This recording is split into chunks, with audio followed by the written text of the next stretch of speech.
everyone. My name is Dawn, and today we are interviewing Rebecca Weber.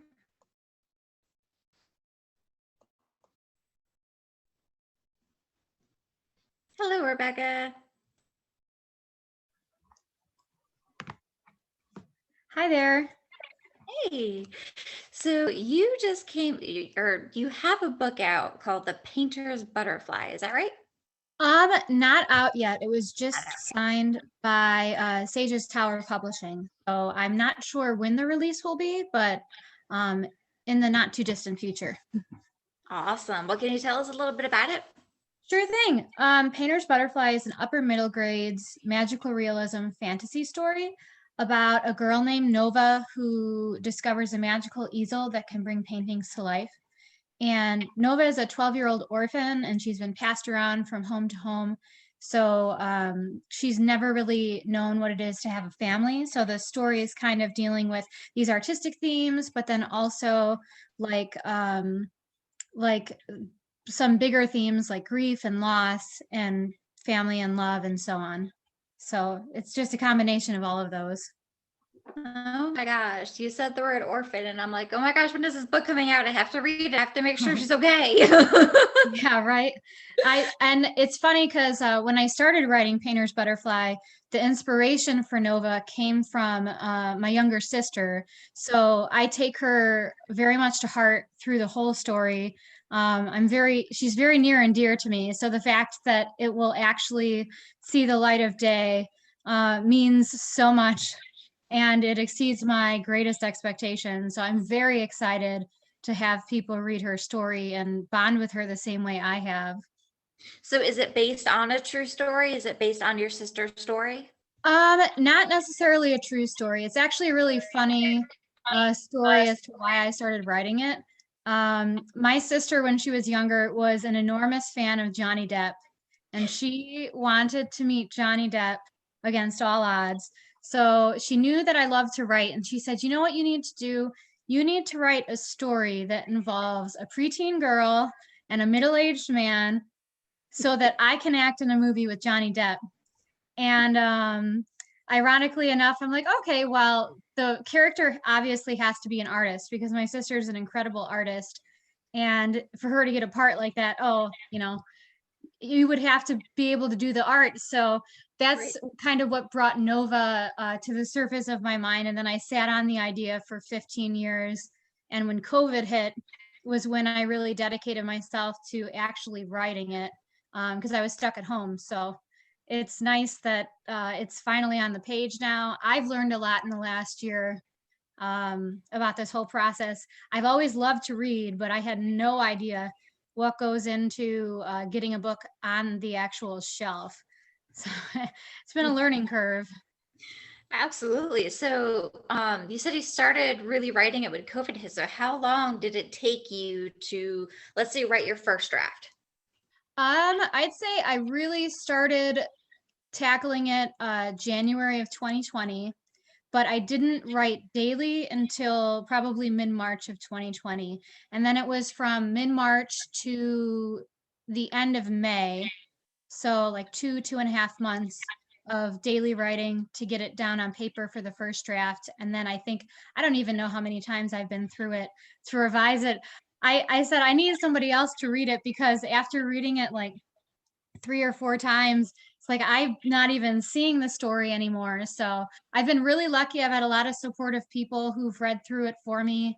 I found on Facebook a beta group that was very helpful. So if anybody needs like an extra set of eyes, I highly recommend using social media to find like critique partners or uh, beta readers. I actually found an editor on Facebook who like legitimately knows what she's doing. So I lucked out there too. Absolutely. I actually just posted a article about beta readers on my website on Friday, and I love using beta readers, and whether you incorporate them while you're writing or after you're writing, it doesn't matter which way you do. Well, it does, but it's up to the writer which way you do it. Yeah. And I think that no matter what, beta readers are essential when it comes to that revision process, because you've now taken the time to take those ideas and put them on paper. But you need to have that second set of eyes on it and have somebody else look at it and say, oh, well, what happened here, or whatever happened with this, and to kind of help you make those revisions the way that the reader looks at it rather than the Very writer. much so. And I'm so used to being the reader that being the writer is just such a different world. Yeah. That like you lose yourself in it. You're essentially telling yourself the story, but because the words are coming from you, sometimes you don't have a clear vision of how they actually read. So having like a complete stranger, and I know that's the hardest part for most writers, is sharing their work with someone who's going to critique it. And I know that's a big hurdle. That was something I had to overcome in this process. I think that it's essential though, because it's that dynamic between the writer and the reader that makes a story. So for the story to actually be able to work, the reader has to have a say in it too, I think. Yeah, absolutely. And it's so hard getting over that hurdle of having somebody else read your work, especially when you know it's not perfect yet. So, you write your first draft, you do your revisions, and then when you incorporate beta readers, you incorporate other people to openly critique your work. You really have to prepare yourself to take constructive criticism. You have to prepare yourself to be open to what the readers are saying, because essentially your book is for them. Yeah. So what they say and their opinions that they give you in that revision process are more valuable than you can imagine in the beginning. And you realize after the book is done and you're about to publish, you realize how important those beta readers were and how important that criticism was to your book overall.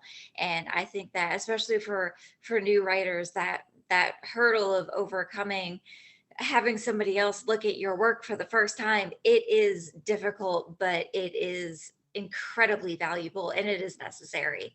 Oh, Uh, 100%. I yeah. actually wrote in the acknowledgement section, I was finally like typing out an acknowledgement section the other day. And I said, it takes a village to raise a child. And Nova is no exception. And it honestly feels that way. Like to write a book, it takes a village of people. And it's not even just like a village of random strangers, it's people who see the potential in the story, who care for it the same way that you do, that really bring it to life in a way that you couldn't have done by yourself. So that collaboration is huge, I think. Oh, absolutely. And I always say that writing is a solo act, but motivation isn't. So Yeah. when you are writing, you have this idea, you have to have a kind of support group in mind with you. So your family, your friends who are closest to you, who know that you're passionate about it, know the inspiration for the book, know what your goals are as a writer, to have them around you while you write is absolutely essential. And Yeah. then being able to incorporate those beta readers is also essential. And then once you're ready to publish, if you're going with a traditional publishing company, you need to find an agent who is passionate about the genre that you're writing and passionate about your story in order to Yes. be able to get it published. So there's so many people involved in getting one book on the shelves. And I think that writers sometimes forget that, because when you're writing, it's just you and the paper. Yeah. But we do have to give credit to the other people who made it happen, because we can't do it on our own. We always need that extra motivation, that extra support in order to finally get that book on the shelf. And I think it even extends past that to when the book is published to the readers who are courageous enough to pick the book up and take the journey that you've written. And so it's amazing, like I said, just the collaboration of it. I never even fathomed, because like you said, writing is such a solitary activity. I've only ever written poetry. So it's like, it's literally me in a journal, just jotting down my thoughts. So this is the first time I've even exposed myself to reading other people's work or having them read my work. And so it's been a journey, and it's like I want to encourage everybody who's still on it that perseverance is the key, because like, I mean, you can have all the training in the world, you can have no training, you know, you could have been doing this for 10 years, you could have been doing this for 20 years or a month. And it comes down to that you're not willing to quit on your story. And I think that's what got me through the hard times. And there were a few hard times when the rejections would come in. And I had cried a couple of times because I wasn't sure what was wrong with it, because it's like, oh, I love this story, I love this character, but I don't feel like anyone's seeing the potential.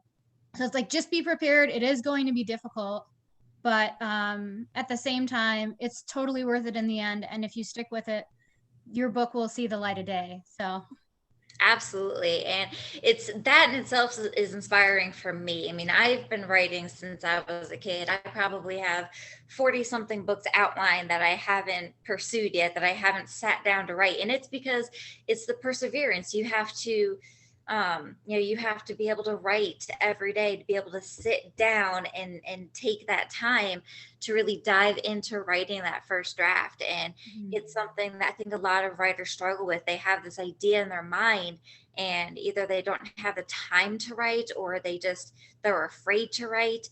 And I think that encouraging everyone who has an idea about a book to sit down, persevere, go through the motions of the writing process is extremely important.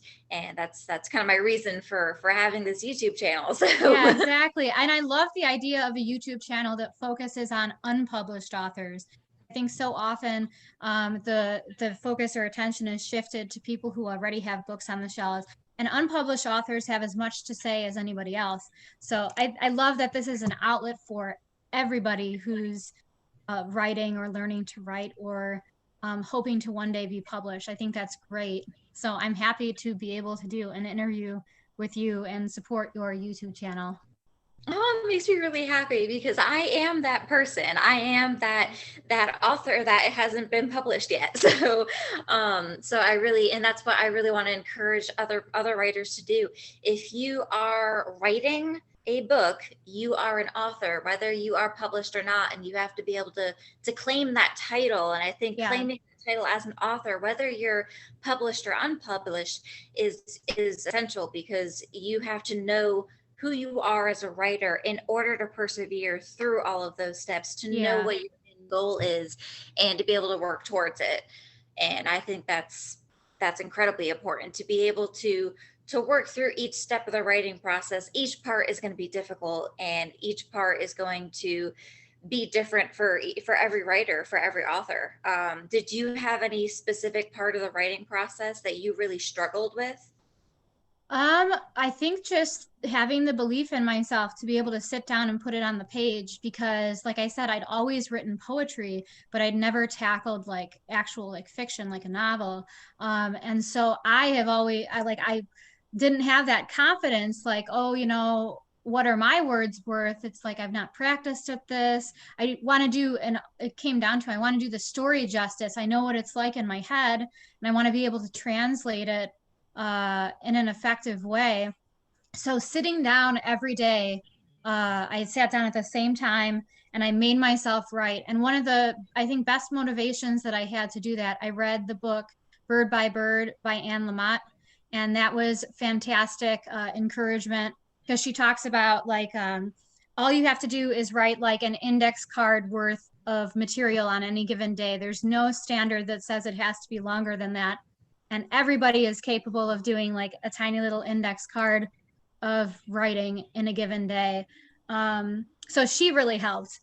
And that was, I think, the biggest struggle, was just committing myself to the process of, I have to sit down every day and make this a routine. And that's ultimately what got the book finished, was just like forcing myself to do it. Yeah. And I think that reading books about writing also helps. I mean, I have tons of different books on my shelf about writing, because learning from other writers, learning from other authors will make us better authors. And that's something that's essential. I don't think a lot of people put enough stock in to talking to other writers when they are when they're in the process of writing, because they they're afraid to talk to other writers. Maybe they think they're doing something wrong. But I think that speaking with other writers and finding out how everyone does something different in their writing process is so inspiring, because it Hmm. helps you follow your own path. Some people write every day, some people only write when they're inspired, some people use an outline, some people just have an idea and free write with it. I mean, everybody Yeah. does something different, and no writer is doing anything wrong. Every writer is going to follow their own path and be able to hopefully finish their book and meet their end goal, which for most writers is being published and having a book on the shelf. um, did you ever think about publishing your poetry in like a collection? Um, I did. I was participating in high school and college in the literary magazine. So I published poetry through that. It was more of like a school function than an actual like published work. But in all honesty, I got my degree in elementary education. I've been teaching preschool for almost the last 10 years. So in doing that, it's like the writing has been on a back burner. And it really was up until COVID that I was like, oh, I don't know if I'm really going to do this. And then being stuck at home, I'm like, okay, if there was ever a time to do this, it's right now. Absolutely. No, I'm in college as well. I'm actually working towards an English degree, so Oh, it's awesome. yeah. So I learned a lot through that, and then I learned a lot from other writers, whether it's through interviews or whether it's through reading their books, and I think that having everything come together and just realizing that there's so many options to get your book done and get to your goal is Mhm. inspiring in itself. I mean, as far as the way that you wrote, did you go with an outline? Did you kind of set yourself deadlines? So what was your process like? Um, that was tough to figure out too. With poetry, you just kind of let it flow through you. So the idea of having a preconceived outline really bothered me at first. I'm like, well, then how is it going to feel natural? But I actually found that the best thing for me was I wrote probably the first third or half of the book um, just with the ideas in my brain. And then once I got to that point, I knew the events that had to happen to get to the end of the book. So I wrote those down and I would check them off as I completed them, but kind of still gave the writing its room to breathe.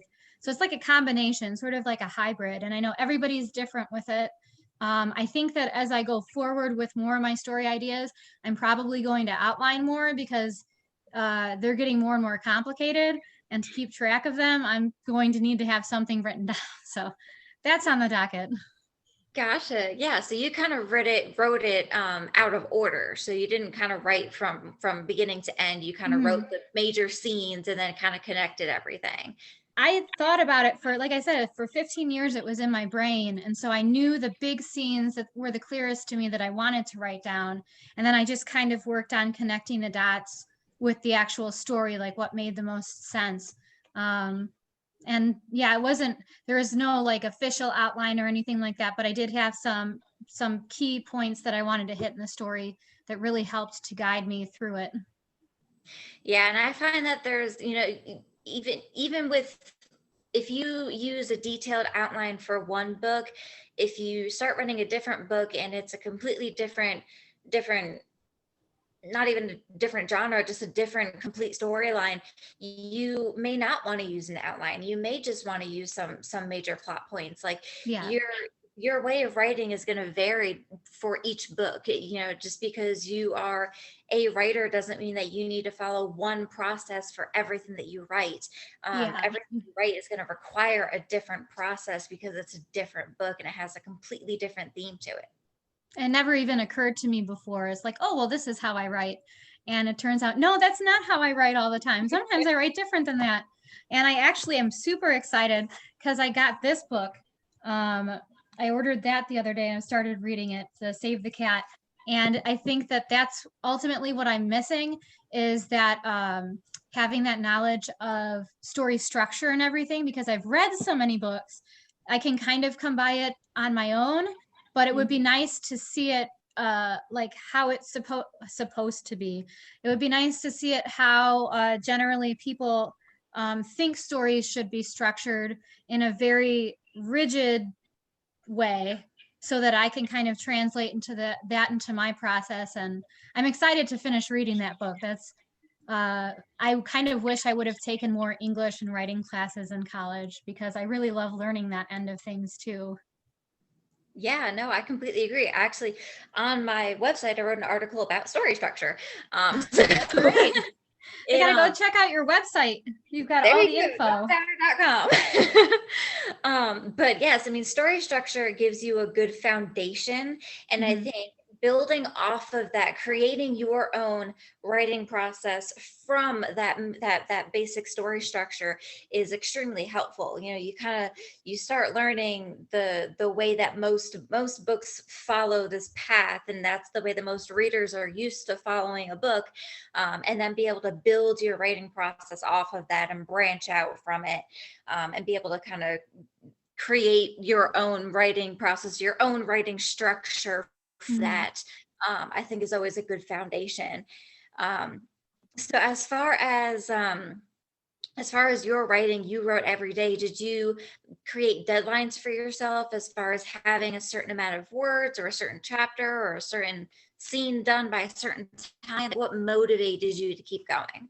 I would say I usually would try to get through a chapter.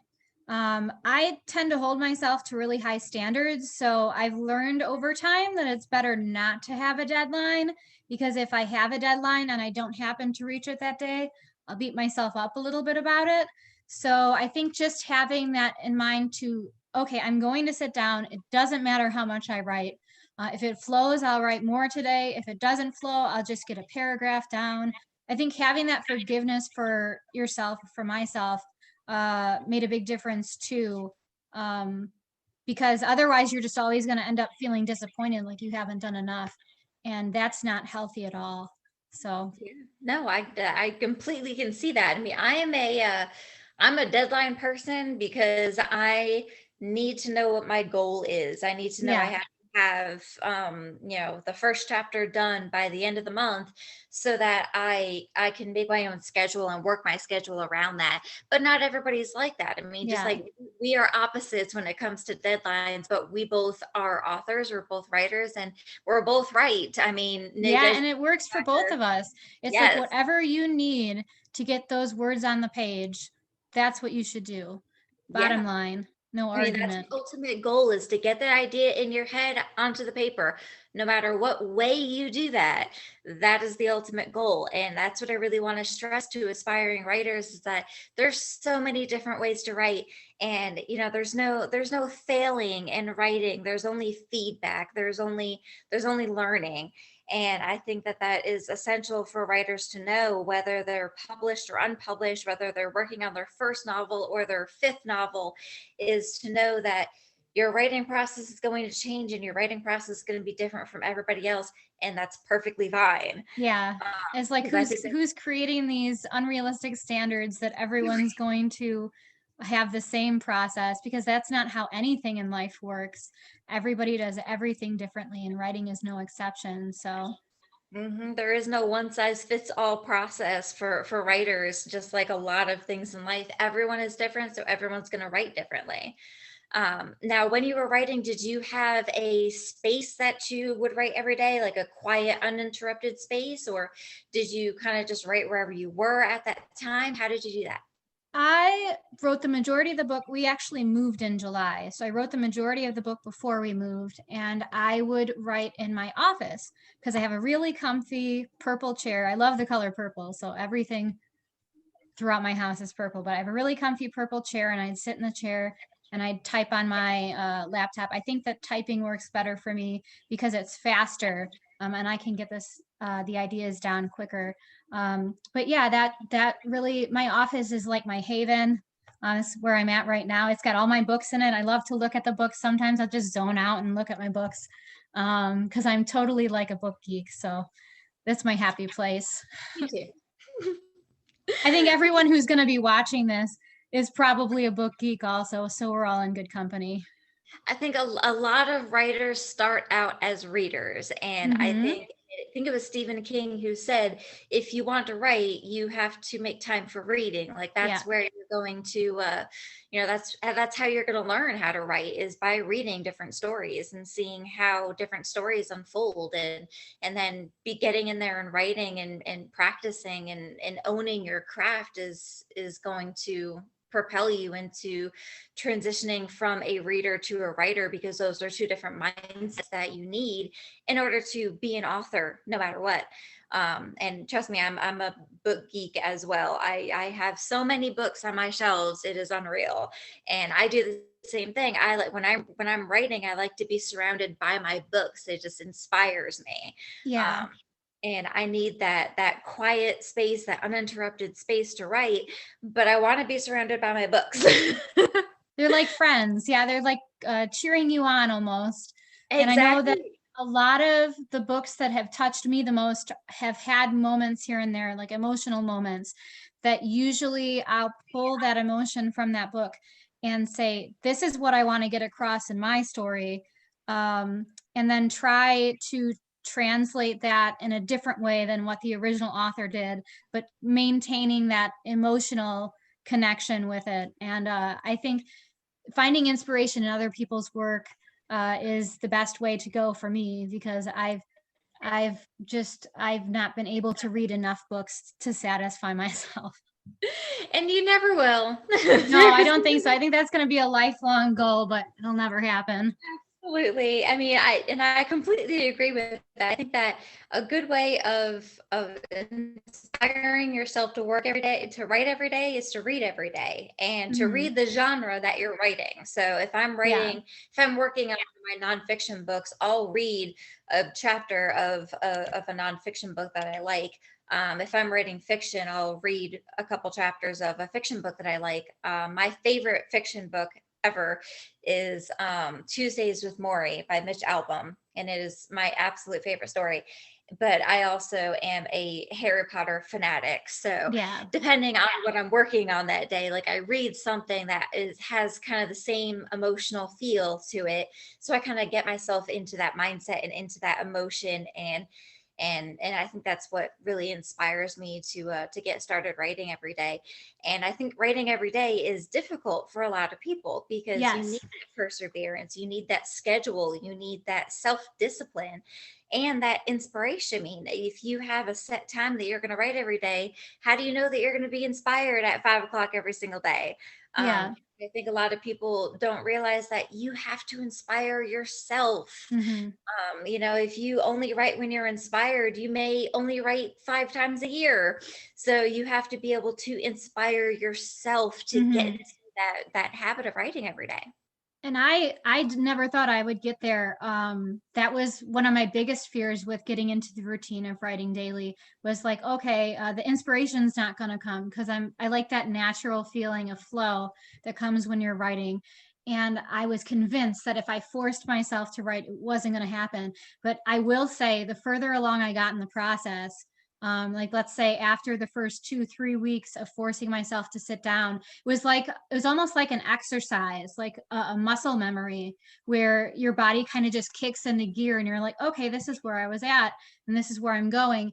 And it was a lot easier than I expected it to be. So if it doesn't happen right away, don't be discouraged. But give yourself enough time to adjust to it. And it really is like daily exercise. That's what it felt like, at least from my perspective. Absolutely. I completely agree with that. So, as far as your personal goals as an author, do you have other books that you're working on that you want to Mhm. publish? Like, what are you working towards? The Painter's Butterfly is definitely the book that I had the largest emotional connection with, just because I sat with it for so long and I bonded with Nova in my head.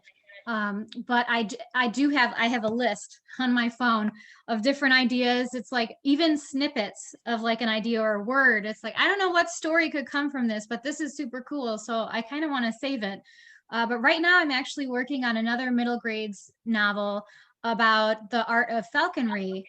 And it's a dual perspective. So it's got two main characters, a girl who lives in sort of like a medieval kingdom, and then a falcon who is kidnapped from his home and then brought to this kingdom. So they kind of like meet up with each other, and not everyone in the kingdom is a good character. So obviously they face adversity and everything. So I'm about halfway done with that book, and that one, I have to say, being in the middle of that, just because it's more of a world that I'm building, is way more intimidating.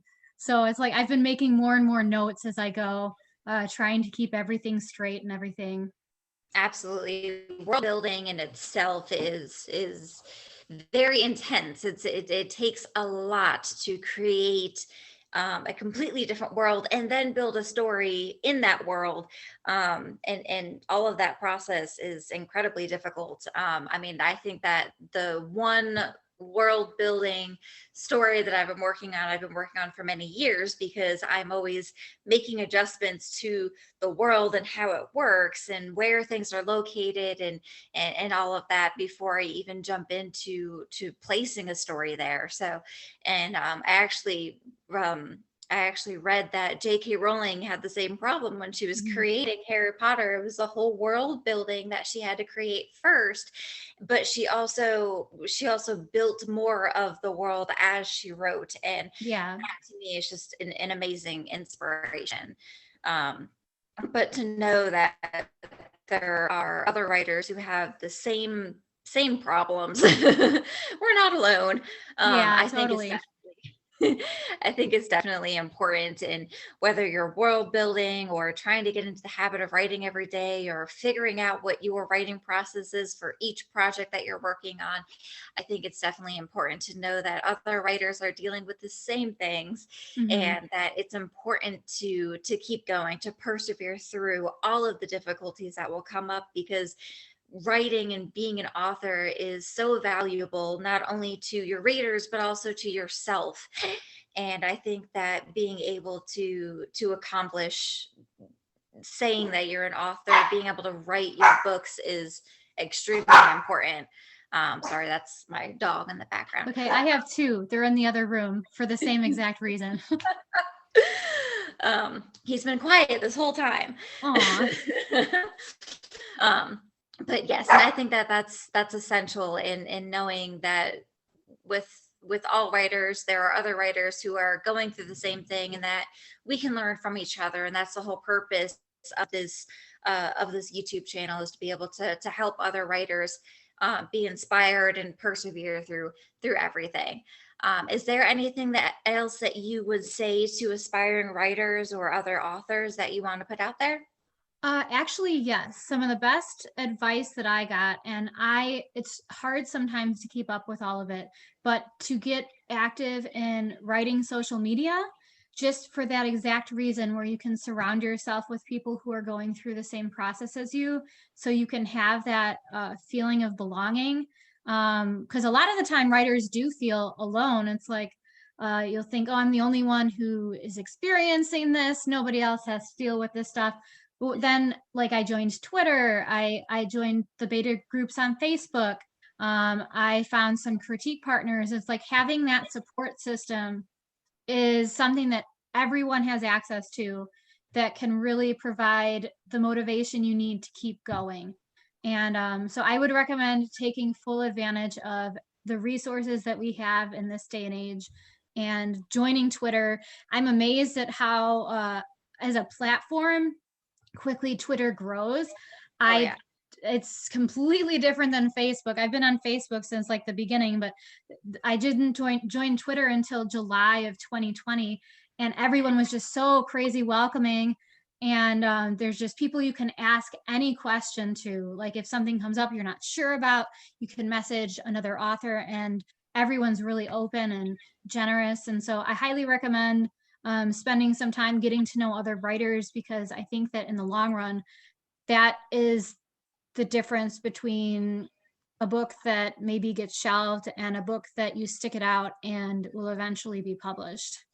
Yes, absolutely. And I think the when you're on Facebook to look for those different groups to join is really helpful. If Mhm. you're on Instagram or Twitter, you can actually follow hashtags, and hashtag writing community has been one of Mhm. the most helpful for me on social media, because anybody who is writing on social media is going to use that hashtag because it kind of Yeah. connects every writer into one community on social media. And I absolutely love it. I mean, everything that I write that has to do with writing on social media will have that hashtag, and I follow that hashtag so it all comes into my news feed. And that's what really helps surround myself with other writers, no matter what they're writing about. And it's extremely helpful.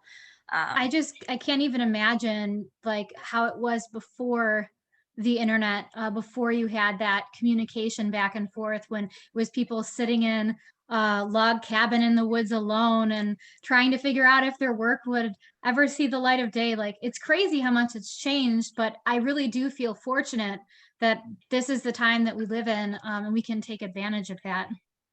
Oh yeah, and I actually collect vintage books, and it reminds me of that, because I have books that were written in the 1800s, and I'm like, Mhm. these people never had social media, they never had the resources that we have now. And I mean, they didn't have computers to type up their stories, they didn't have other people to talk to and encourage them all along the way, like we have with social media and everything in an instant when we need it.